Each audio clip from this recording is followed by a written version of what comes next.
name is Sherry Carmichael, and I want to welcome you to the Powell-Liberty Historical Society. In honor of Veterans Day, we have chosen to highlight some of the veterans of Powell and Liberty Township. This program has been researched and will be presented by our very own volunteers. Marilyn Battin is a retired librarian and has done much of the research for this program. She also does a lot of our genealogical research. And one of our newer volunteers, Amanda Henning, she is the manager of the Powell Library.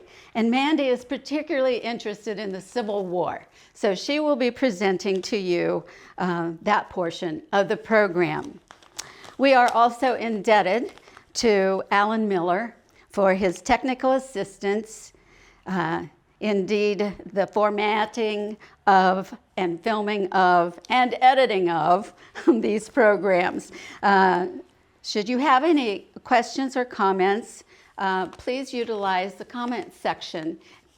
The information that we are sharing has largely come from our own collection of photos, personal diaries, and family information, and will give a snapshot of what life was like in our community during the wartime. The slide that you're looking at now gives you a glimpse of some of our collection on display this month. Marilyn, please begin. When we began preparing for this program, we had a list of the veterans that were buried in the Powell Cemetery. There were about 40 veterans buried there. We don't have any confirmed burial of a Revolutionary War veteran, but we do know that there were 3 that served in the Revolutionary War that came to Liberty Township quite early. After the Revolutionary War, there was no Liberty Township. This was just the Ohio Territory. And Ohio wasn't even a state, of course, until 1803. But the government, after the war, couldn't afford to pay its soldiers. So it took land out in the Ohio Territory and divided it up, awarded it to the soldiers kind of based on their rank. It also sold land to investment companies, such as the Scioto Company and the Union Company. Nathan Carpenter was the first settler to Liberty Township in 1801. He bought his land from a single investor. He bought 520 acres and paid $1,500 for it. He was 44 at the time. He brought his wife and 10 children. They ranged in age from 20 all the way down to a baby girl 2 years old. They traveled mostly by water. After they reached Pittsburgh, they got on boats and went down the Ohio River all the way to probably what is now Portsmouth, and then up the Scioto, and then the Scioto and the Olentangy joined together. Back then it was known as the Whetstone River. And the land that Nathan Carpenter bought was off of what is now Chapman Road, after you cross the bridge at Hyatt's, after you cross the river. Of course, there was no road at all, but his land was on the east side of the river. He wanted a river because he built a mill. In 1804, he had one that was sawing lumber and milling grain for their property. He built a spring house after he had built a substantial log cabin for the family, too. And that spring house still stands. Nathan died in 1814 at the age of 56 after injuries falling from a horse. And he and his wife, Irene, are buried on this land. Irene died in 1804. She wasn't around that long. But this is private property now, that they are actually, there's a cemetery there for them. The other two Revolutionary War soldiers who came to Liberty Township were Seth and George Case. And this marker, actually this marker is at the High Banks Park. We have outlined here the land that was sold to them and a lot of the other investor in red. That's Liberty Township now. And you can see the line that is the river that runs through it. In 1810, Seth Case came. He was from Connecticut, served in the Connecticut State Militia, and he purchased 300 acres, and his land was on the west bank of the Olentangy River on what is now the north side of Powell Road. This is a marker that was placed in his honor in the Liberty Presbyterian Cemetery. He died in 1813, so he was only here 3 years before he died at age 63 of a fit of apoplexy, the records say, which is more commonly known as a stroke today. George Case was only 17 when he came, when he served in the war, and then he came in 1806. And his land is on the south side of Powell Road, up on the hill, the Powell Hill.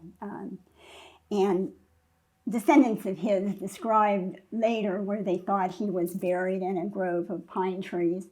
And so in 1957, the DAR, Daughters of the American Revolution, placed this white marble headstone in his honor. Now, the War of 1812 was mainly fought here in Ohio. The state militia law was in effect, and it required all able-bodied men, 18 to 45, to enlist. Each man was required to furnish his own gear, his own weapons, and if he wanted to, his own personal supply of whiskey. This is a sketch of William Henry Harrison when he was a general before he became president in 1841. And he had his troops encamped up in Delaware. And it's rumored that several of his men marched through Liberty Township, and they were a lot of them were severely wounded, and some of them died and are supposedly buried somewhere here in Liberty Township.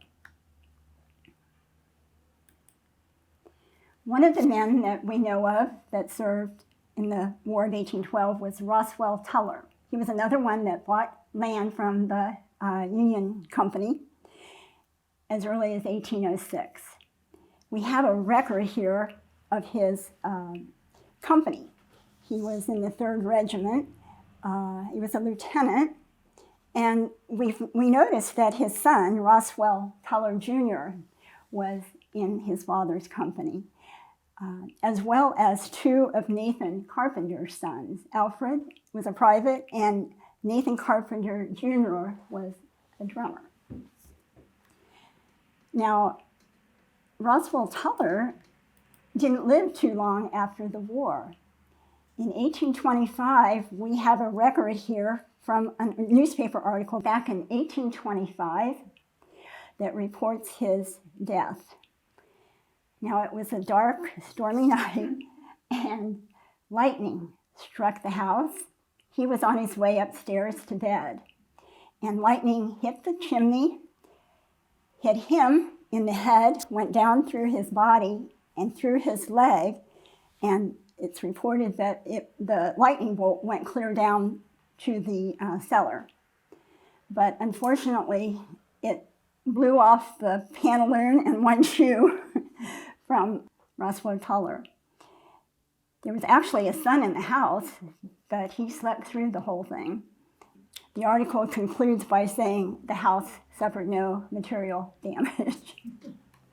And we actually don't know where Roswell Tuller is buried. But we do know that his son, Roswell Teller Jr., is buried here in the Powell Cemetery. He lived to be 76, and he died in 1866. We don't know of anyone that served in the Mexican War from Liberty Township. There were some regiments that were organized up in Delaware under General Ortho Hinton. But at the time of the Mexican War, you might want to know that this area was called Middlebury first, and then by the time of the Mexican War, it had become known as Hall's Corners because Thomas Hall was a landowner, and he owned the land in what we now think of as the Four Corners. Now, by the time of the Civil War, Hall's Corners got a post office, thanks to Judge Powell from Delaware, and this town then was named after Judge Powell. So by the time of the Civil War, it was known as Powell. And I will turn the program now over to Mandy. Okay, so I'm going to be talking to you today about the Civil War, 1861 to 1865. In this slide is a picture of William O. Dixon, who's one of the most well-known Civil War veterans from Powell, and we'll talk about him a little bit later. So Liberty Township answers the call. More than 2,500 men from around Delaware County fought in the Civil War. Around 40 were from Liberty Township. Overwhelmingly, a lot of Powell and Liberty soldiers were volunteers, as were a lot of the Ohio infantry, at least at the beginning of the war. Although there were only 500 African Americans in Delaware County at the start of the war, more than 60 joined the conflict, many before you even legally could join the conflict if you were African American. So there were about 60, and some of those were in the 55th Massachusetts, and some were in the 5th Ohio, which we'll talk about. So if you joined the Civil War, it was called mustering in, and most of the Powell and Liberty volunteers mustered in at either Camp Chase or Camp Delaware. Camp Chase is now West Broad Street, Columbus kind of area. It was founded in 1861 at the start of the Civil War, and the only thing that remains of that original location is a Confederate cemetery. After Morgan's raid, there were Confederates that were prisoners of war in Ohio, and so some died here and then were buried at that cemetery. Camp Delaware was located on both sides of the Olentangy near Sandusky Street in Delaware. One side was founded in 1862 in order to muster in Delaware County white volunteers, and when it became legal in 1863 for African Americans to join the war effort, the other side became the location for African American volunteers. So this is an illustration of what Camp Chase looked like at the start of the war. So you can see barracks, you can see parade grounds. There was an original location in the Cincinnati area, but after the war started, they added more and more mustering in locations and camps. So that's Camp Chase. And then this is the location where Camp Delaware would have been. I think other than a historic marker, there's nothing there, but is at the corner of Olentangy Avenue and South Sandusky if you're heading toward 23. And then on the right-hand side is a very famous illustration, a very famous photograph of the 127th Ohio Volunteers and the 5th Ohio Colored Troop Volunteers. So Delaware actually had only the 5th unit of African American men in the entire state that volunteered for the Civil War. So what I'd like to do now is talk about a couple of the more well-known or the Civil War veterans from Powell and Liberty area that we were able to find the most information about. So the first is Levi Rhodes. His last name was spelled both ways in the records. He was born in Franklin County and was a carpenter. When he volunteered in 1861, he was the oldest man from Liberty Township to serve at age 37. So a lot of those guys were really, really young. He was wounded and partially paralyzed when a body of cavalry ran over him while on the march. He was unable to work once he returned from the army. He died in 1901, but he did live through the war. There you can see his grave marker, which is in the Powell Cemetery. This is actually a painting by Winslow Homer that illustrates, I wondered how a cavalry could run over an entire unit, but I think they couldn't see them at certain points. So this painting kind of illustrates what he must have gone through in the war. Next veteran I want to talk about is Thomas Chase. He was 16 when he joined the war effort, so very young. He was born in Hyatt. He was a farmer before the war, and he served from 1863 until the close of the war. He was a volunteer and was in some of the hardest fighting of that war. So Spotsylvania, the Overland Campaign, the Wilderness, Cold Harbor, Battle of the Crater, which I'm going to talk about here in a minute. He was shot in the left side at Petersburg, but remained in the Army until 65, so he was able to survive his wounds. He died in 1928, and he's actually buried in Oak Grove Cemetery in the city of Delaware. This is an illustration of what the Battle of the Crater may have looked like. Basically, the Union Army set off an explosion to try to get through the siege of Petersburg, and the Union soldiers went into the crater not knowing they couldn't get out and were basically trapped and shot. So it was a really bad campaign. General Grant actually considered this failed assault the saddest affair he witnessed in the war. So that's saying something. He saw that the entire war, basically. Okay, so Hall family, very famous in Powell. This is the list of there were 8 brothers in this family, in the Hall family, that served in the Civil War. So this is the first 6, and we're going to talk specifically about the other 2. Asa Gordon Hall specifically is known in Powell as being one of the founders of Powell, and he was instrumental in, he was a railroad agent, but he also was the one that really convinced the railroad company to bring the railroad through Powell. So he is a very well-known Powell guy. At the bottom, Levi Powell, this is a picture of him in his older age. He moved to Hennepin County, Minnesota at some point and actually died there, but I was able to find that portrait of him before he passed. So, all right, let's talk about 2 of the Hall brothers specifically. First one is Theodore B.S. Hall. He was in the 86th Regiment. He was 17 when he entered the war, toward the end of the war in 1864. He died on July 31st, 1864 from wounds that he received at the Battle of Muddy Creek, Georgia, which is the Kennesaw Mountain campaign, Sherman's Atlantic campaign, on June 18th. So he lived for about a month after he was wounded, but he eventually died from those wounds. We, to be truthful, don't know if he's buried in Delaware or in Powell or not. There is a marker at the Powell Cemetery. We weren't able to find if he and his brother, who also died, were actually there, but there is a marker for them. The 26th Ohio Volunteer Infantry, which he was in, was called the Groundhog Regiment. They were kind of a famous Columbus-based regiment. And they were called the Groundhogs because the rumor was that if they had a bayonet and half a canteen, they could dig a trench. So kind of a well-known infantry. His brother, John L. Hall, was also in the Groundhogs. He died at the Battle of Spring Hill. That picture is Spring Hill today, as one of the buildings that still exist from the Spring Hill campaign. On November 29th, 1864. So those 2 brothers died within 6 months of each other, and they were in the same regiment. So that is the Hall family. And then the last veteran that I wanted to talk about is William O. Dixon. That is a picture of him in his uniform before he went to the war.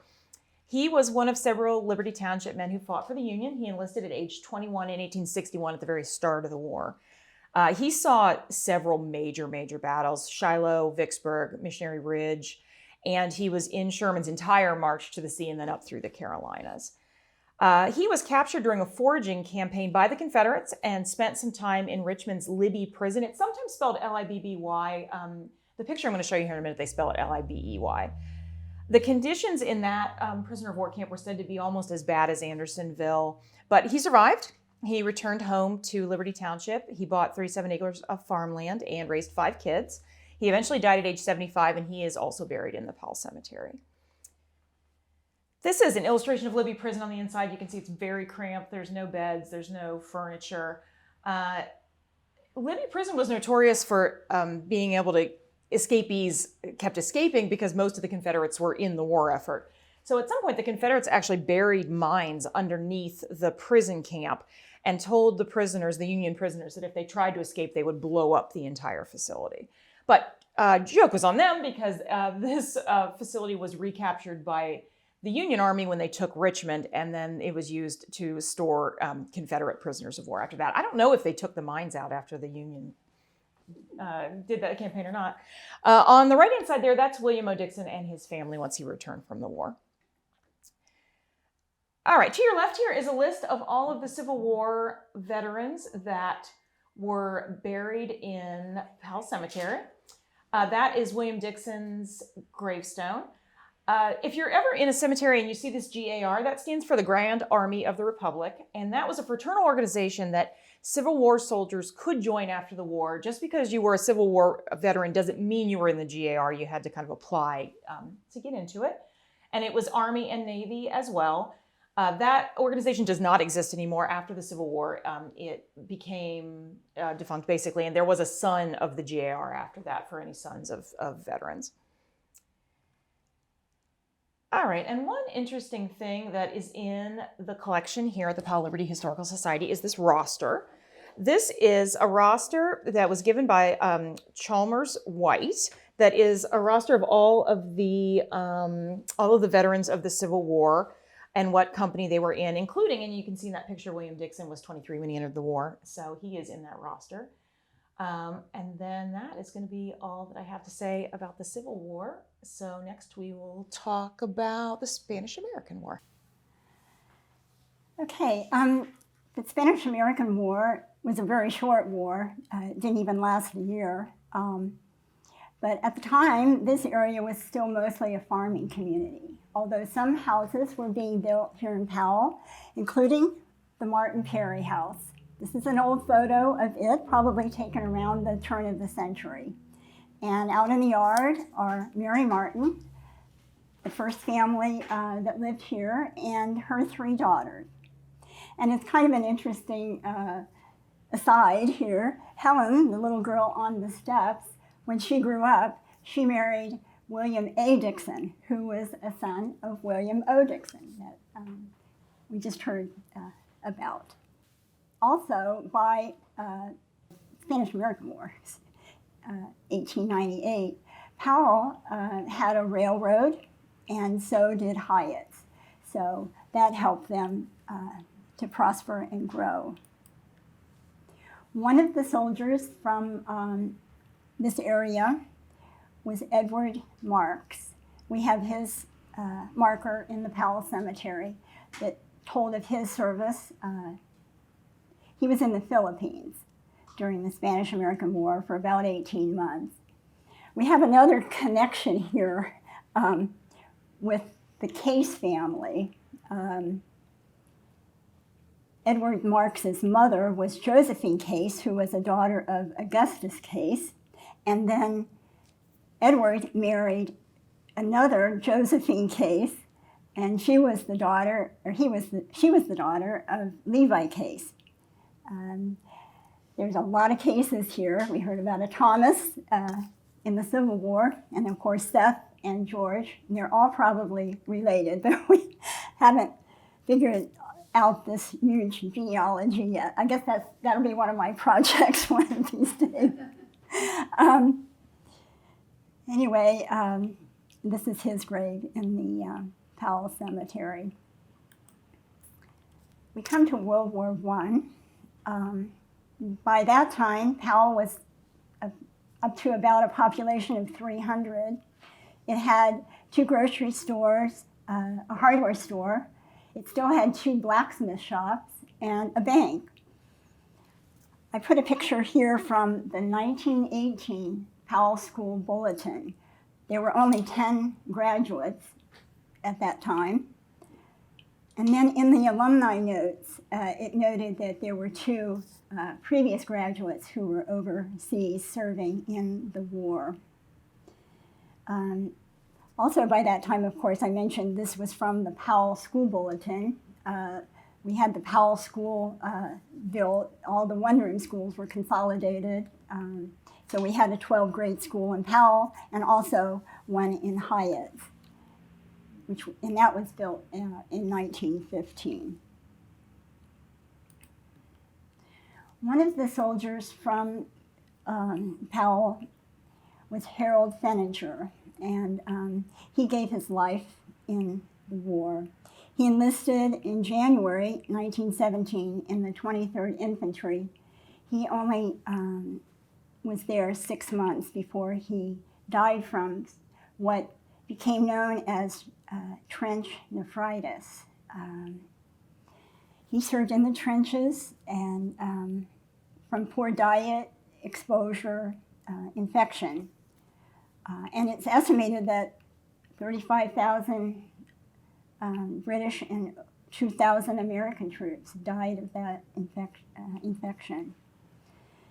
So this marker in the Powell Cemetery has Harold's name, a younger brother that died in 1916, and then Harold's mother and stepfather's names were put on the top of the stone in the 1950s after they passed away.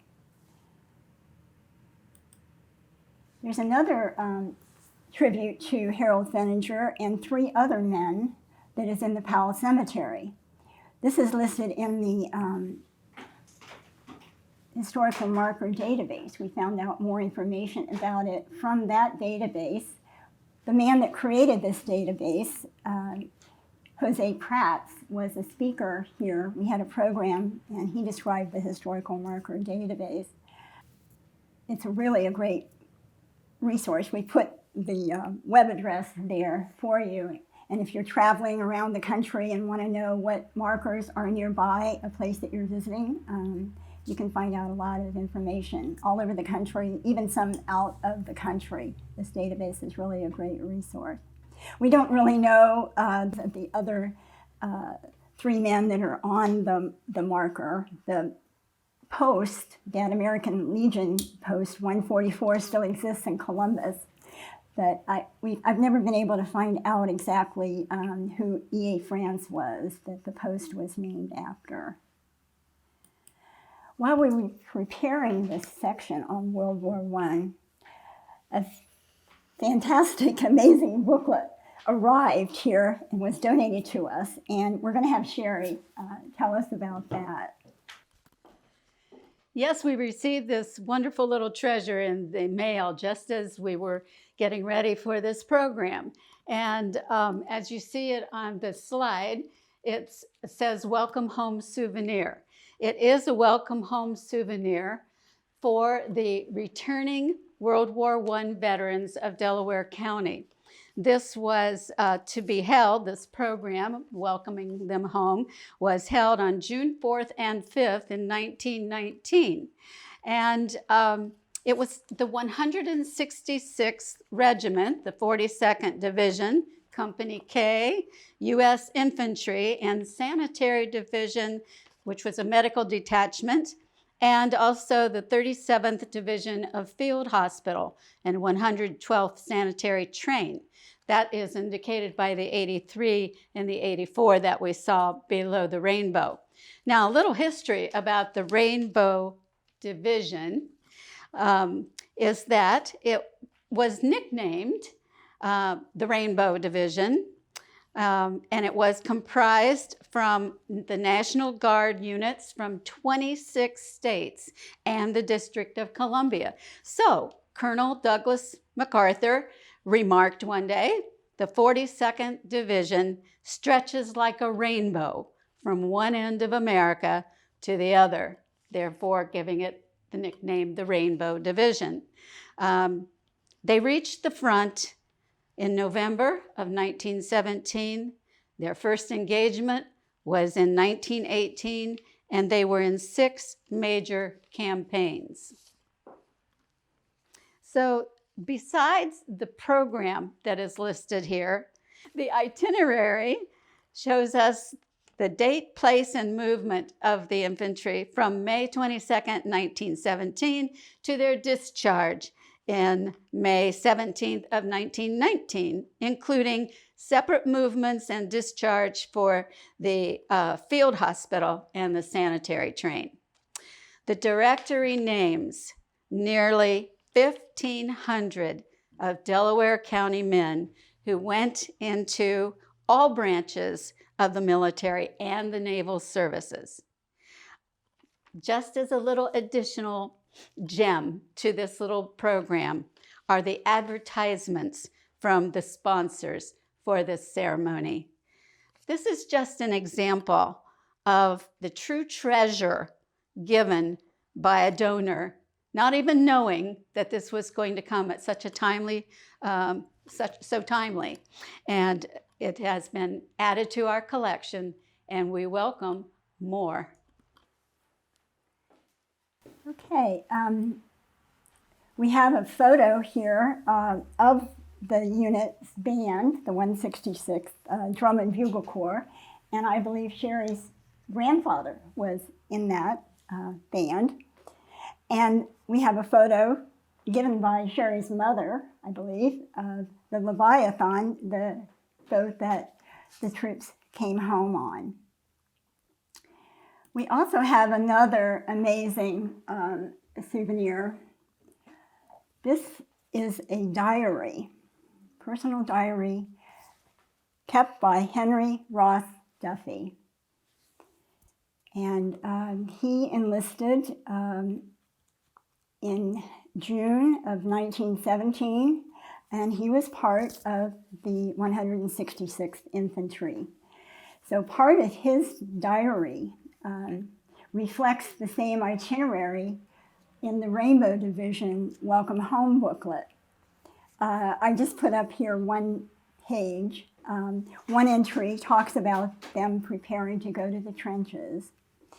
And then a week later, on the 16th, he says he was out at post duty and he's seen one Boche patrol but did not bother it. And another page in May, I noticed it was Mother's Day, and he said, wrote letter to mom, or wrote letter to mother.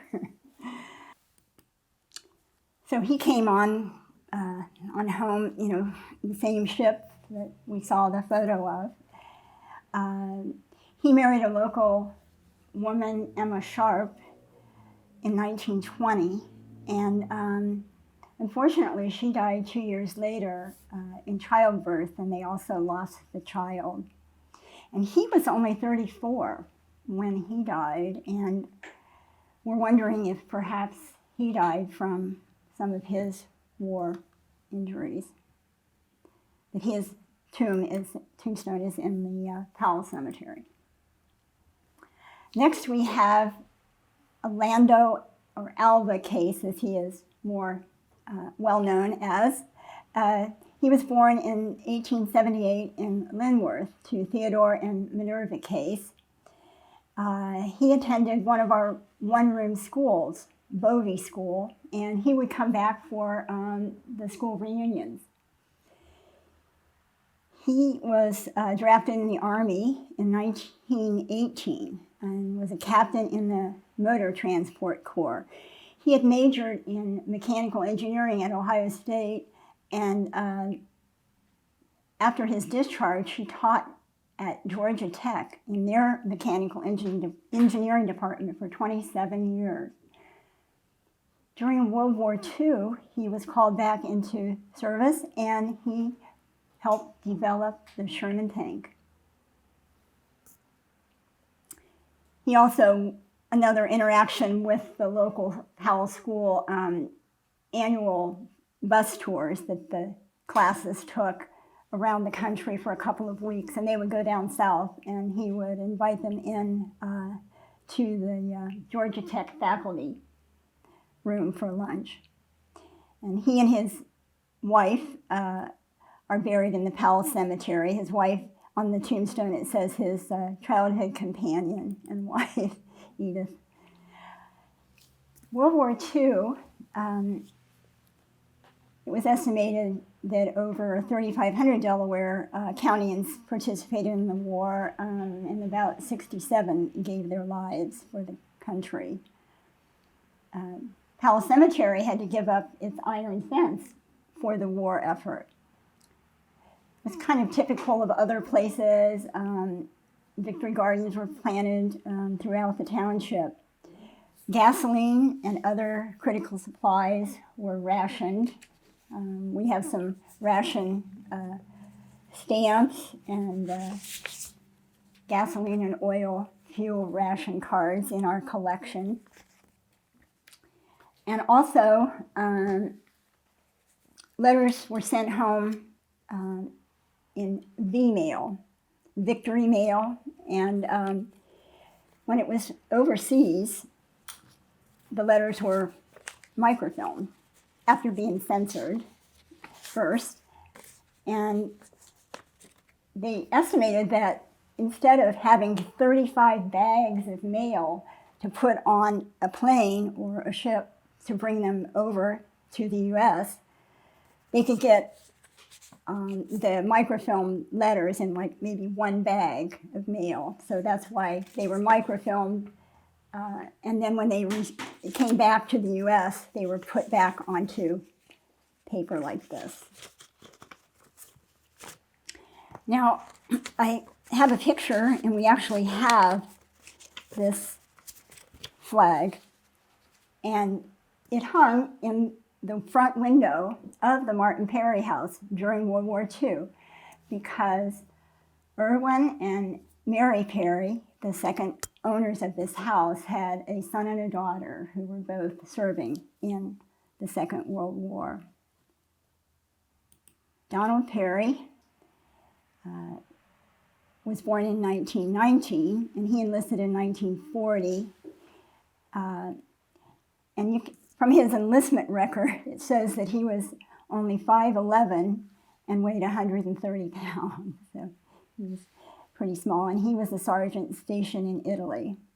His sister Iva was a little older. She was about 27 when she enlisted in the WACS, the Women's Army Corps.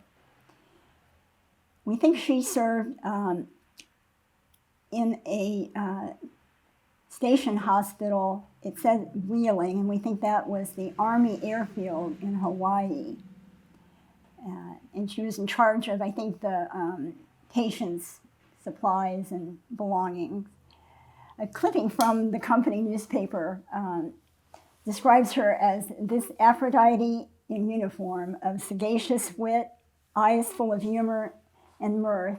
And I think that photo shows what a lovely young lady she is. She married a man named Edwin Delk, who had been in the army in Africa during World War II. And she's not buried in the Powell Cemetery, but she's in Forest Lawn Memorial Gardens in Columbus with a military marker. Another woman that served the country was Leona Hawley. She enlisted in the Coast Guard Women's Reserve Unit, and that was called SPARS, which was after the motto of their Semper Paratus, always ready. She was in the U.S. and in Alaska. After she married Henry Shue, and they had a lot of children and moved to Texas. And when she died in 2004, her husband contacted us and wanted to have some remembrance of her here in Powell. And so a bench was purchased.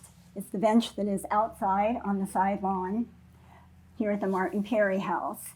And it has a plaque in her honor.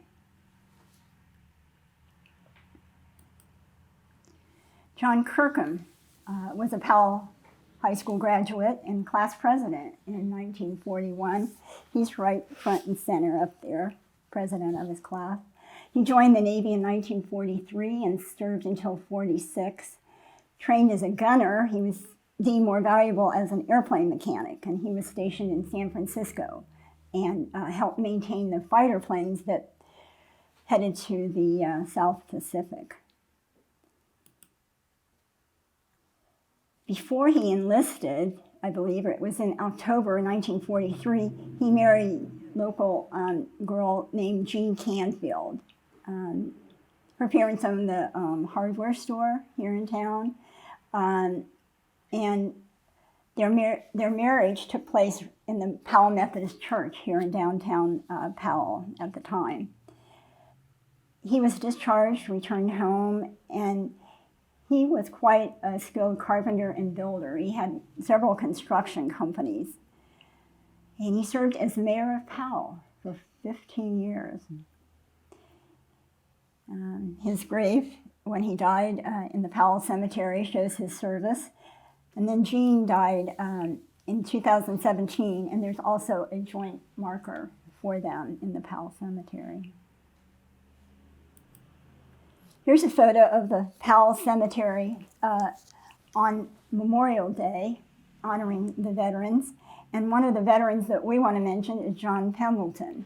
He served in the Marines during the war on Okinawa. And afterwards he came to Powell and served on the Powell police force for a number of years. And he helped revive the Memorial Day parade. This is the back of his marker in the Powell Cemetery that shows his service during the war. I wanted to include this excerpts from an article that Louise Cornish, one of our founding members of the Historical Society, wrote in 1947. She wrote it in 1997 in our Golden Days booklet to celebrate Powell's 50th anniversary, founding in 1947. So she wanted to show what Powell was like. So this shows what Powell was like after the war, a peaceful, quiet village. It was incorporated in 1947.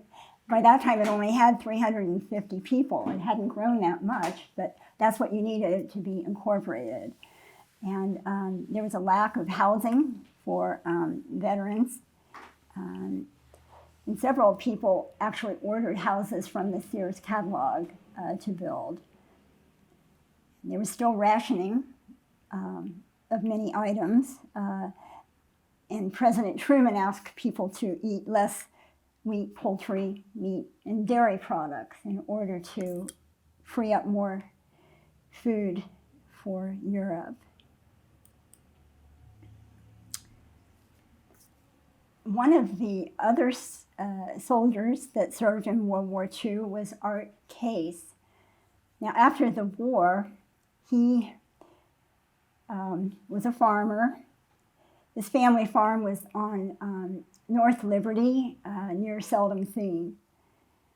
But after the war, he went up to Lima, where they had made tanks, and he bought a surplus tank, and he drove it all the way from Lima back to Powell and used it on his farm. He took off the turret, and he converted it, and he pulled like 5 plows behind it, and he figured he could turn over 3.5 to 4 times as much ground that way as with a single plow. So this made the Columbus Dispatch in 1947, so really a person of local interest. But he had supplied PT boats with torpedoes in the Pacific. He was in the Navy, and he lived to be 94.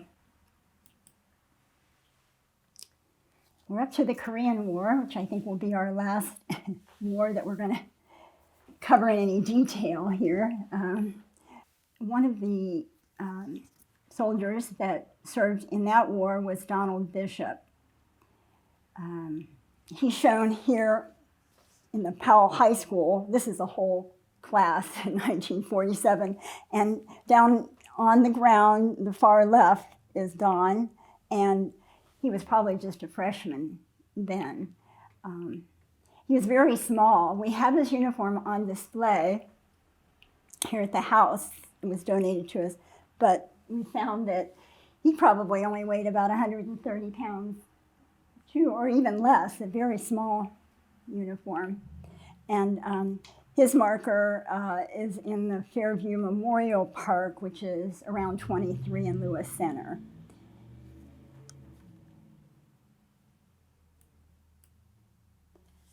One last Powell native that we are really proud of served not only in the Korean War, World War II, but World War I as well. When he retired, he was a brigadier general. And his name's Leslie Molzer, and we're familiar with the Molzer family because his grandparents were Catherine and Herman Molzer. We have a room actually upstairs here in this house called the Molzer Room. And Henry Molzer, or Herman Molzer rather, was quite a skilled carpenter, and he carved the bed and the mirror frame that we have on display. But Leslie was born in Powell and began his career in World War I, mostly in France in the infantry. And then by the end of the war in 1919, he was in the U.S. Army Air Service. It was called as a second lieutenant. He had a private Mulzer flying service here in Columbus, probably between the war, and then he was called back to active duty in 1940. At that time, it was still called the Army Air Corps. It wasn't until 1947 that it became the Air Force. So after that, Herman Mulzer was an officer and in charge of MacDill Air Force Base, Maxwell Air Force Base. After retirement in 1957, he worked for Martin Marietta, and he built 3 Titan ICBM missile sites. So he had quite a career. He lived to be 96. He's buried in Montgomery, Alabama. I think with that, we're going to conclude our coverage of the wars, but I wanted to point out the Powell Veterans Memorial that was built in 2004 to honor all veterans from all wars. I know we've had many that have served in other wars after the Korean War, Vietnam. This one was built to honor all veterans past and future. And a brick can be bought by family members and installed. They do that every year on Veterans Day and Memorial Day. This year, there's going to be a ceremony at 11 o'clock on November 11th, the time that the armistice was signed for World War I. And there's going to be 3 new bricks that are going to be installed. Okay, so besides some other local veterans that we are familiar with, Don Bell has given a program for us, and he served in the Air Force in the Korean War, and his brother has a brick. And Gary Vest, the police chief that just retired recently, has a brick. We have also bricks that were there from some of the soldiers that we mentioned previously in our program. George Case, way back in the Revolutionary War, there's a brick that is in his honor. John Kirkham, John Pendleton, and John Snoffer have bricks there. And also in our audience, some of our volunteers here at the Historical Society. Charlene Baggs' husband, Walter, served in Vietnam, 1966 to 68. And Charlene's brother, Robert Hopper. Well, yes, Robert did also. He was in the Air Force. And my brother Jim was in the Navy, and Jim served on the USS Wisconsin. Oh, okay. All right. And then Sherry Carmichael, father-in-law, Craig Carmichael, was a decorated World War II veteran. Correct. Served in the Pacific as a radio man. There was one other man that I felt bad that we didn't have the time to include, and that was Charlie Lawrence. He actually was a prisoner of war during World War II and received the Purple Heart. So we have many veterans to be proud of here. After preparing this program, we've really gained an appreciation of the service of many of our local veterans, not only to our country, but to our community.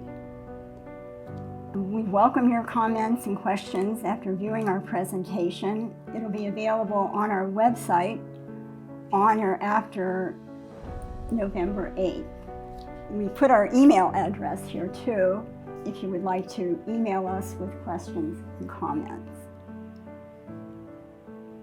think that concludes our program. Thank you very much.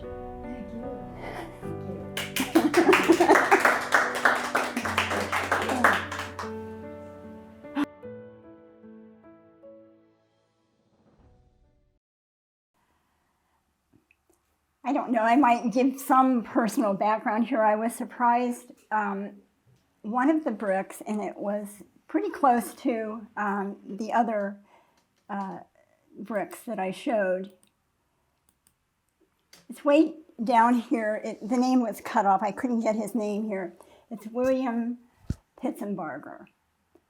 And he's not from here. He's from near my hometown of Troy, Ohio. But he was awarded the Medal of Honor posthumously in 2004. My dad was instrumental in helping his father, Frank Pitzenbarger. My dad and Frank were best friends. But he wrote letters and all to congressmen, and so did a lot of the other members of, they called him Pitts, Pitzenbarger, his unit. He was a pararescue in the Army, and he just stayed, they would go in with helicopters, and he just kept rescuing more and more soldiers. Until